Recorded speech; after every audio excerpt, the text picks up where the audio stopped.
So I was wrong before. Oh, no. This is my first ever guest. Sir, what is your name? Sir, my name is Tony. Tony. Yes, sir. Where are you from, Tony? Originally from Southern California. Okay. Yeah. Then you're a Kansas City Chiefs fan? That's correct. Kansas City Chiefs. That's right. So let me just say this, sir.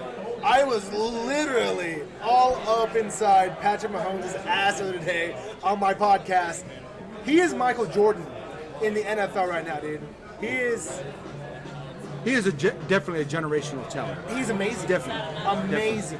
Right, right. And, dude, can I just say this? You guys are going to win multiple Super Bowls over the next probably 5 years. If you guys can keep a core intact, the things that guy can do, it shouldn't be possible. That's true. So, I don't like to count my chickens before the hatch. Of course, but right? This is, of course, a prediction. A prediction, right. So, of course, I would love to see my franchise win multiple Super Bowls, right? I mean, we locked them up to a long-term deal, 10-year deal, $500 million. Therefore, I think it shows the confidence we have in him, Of course. right?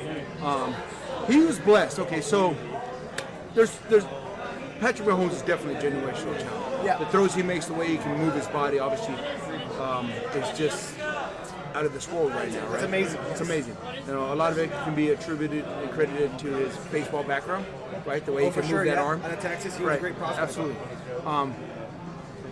But the other thing too that I think some people may not want to give so much praise to, or acknowledge at least, is hey, he's got a hell of a coach.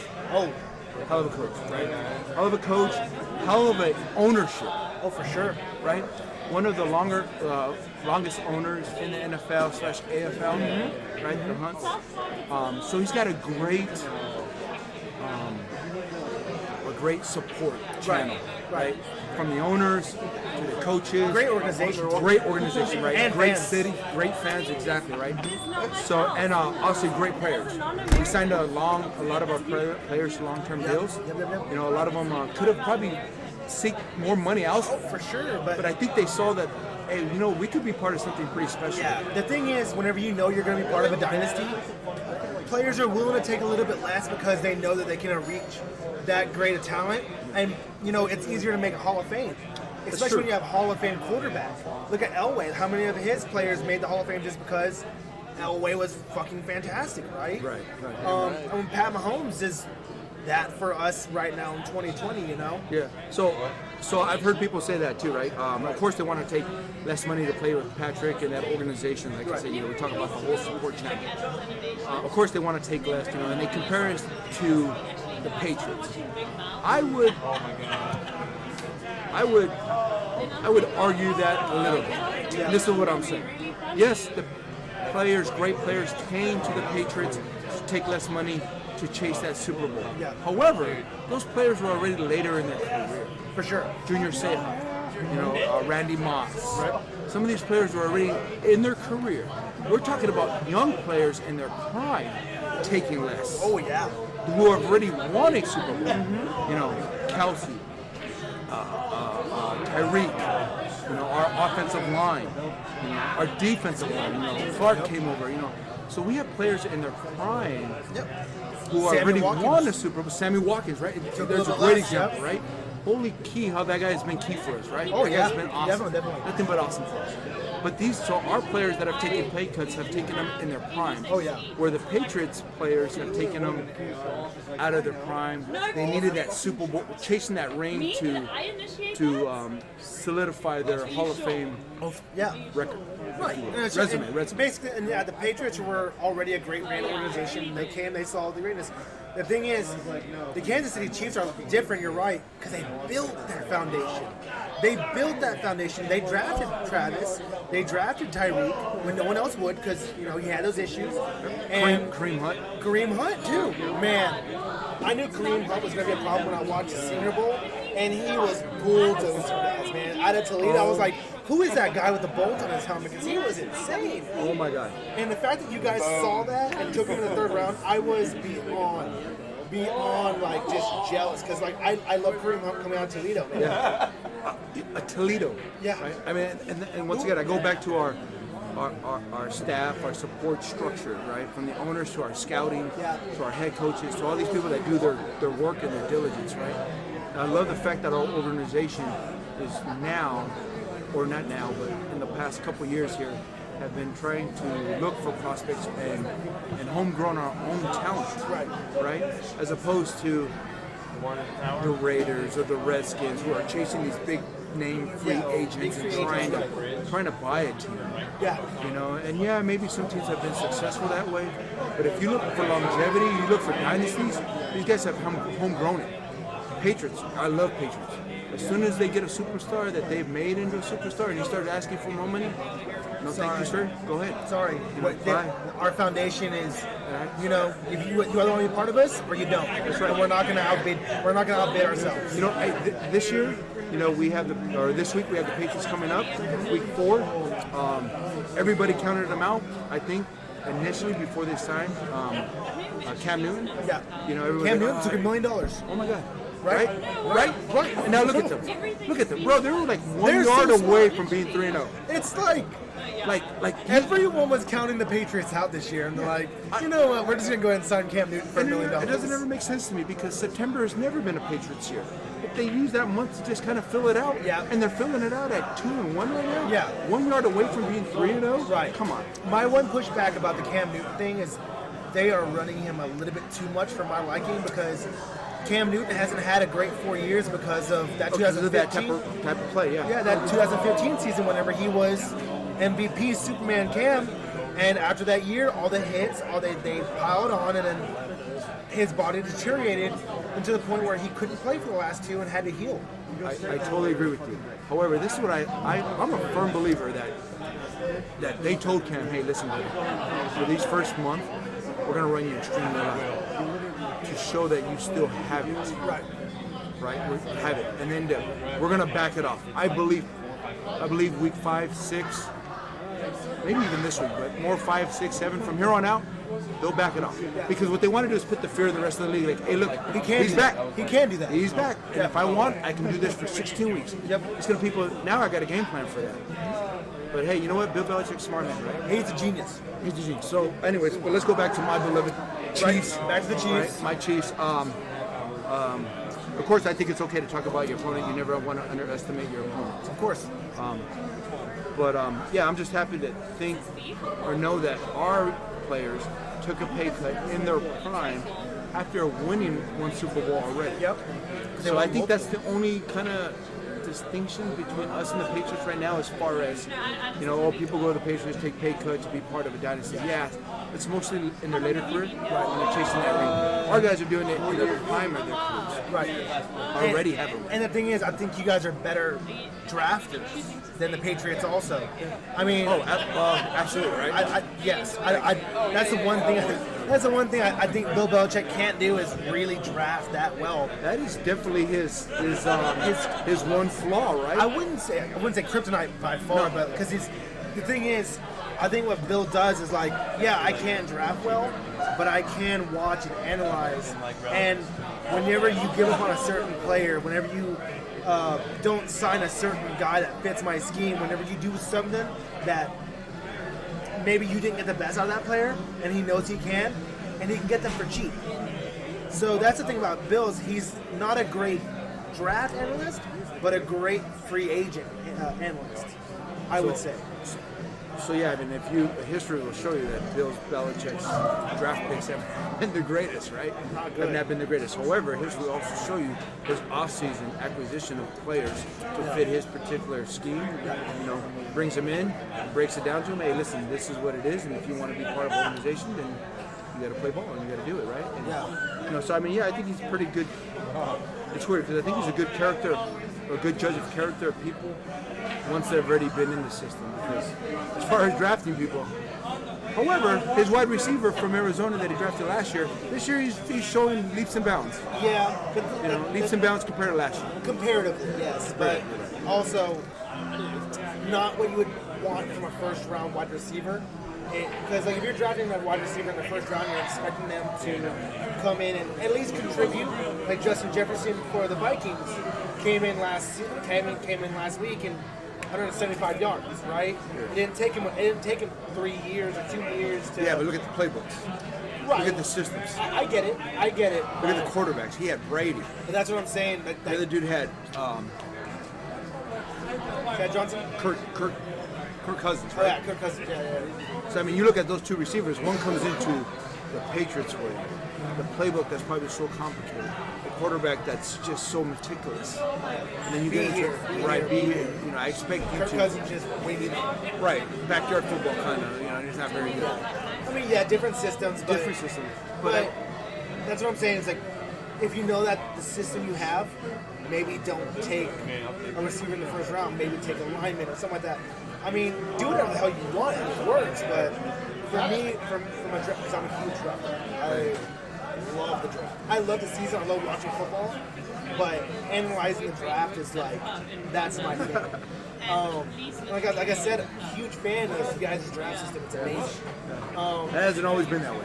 No, but Hasn't the that past always few been that way? years, clearly you guys saw something in Pat Mahomes that the rest of everyone has. Right? Traded up for him? To be honest, yeah, two Traded up? 2 first rounds. I would give 4 first rounds for Now, Pat right? Mahomes. Yeah. But, Hindsight but means it's 50-50 or yeah, 20-20. it's just kind of like you guys have hit players for the last 6 years, and it's been great.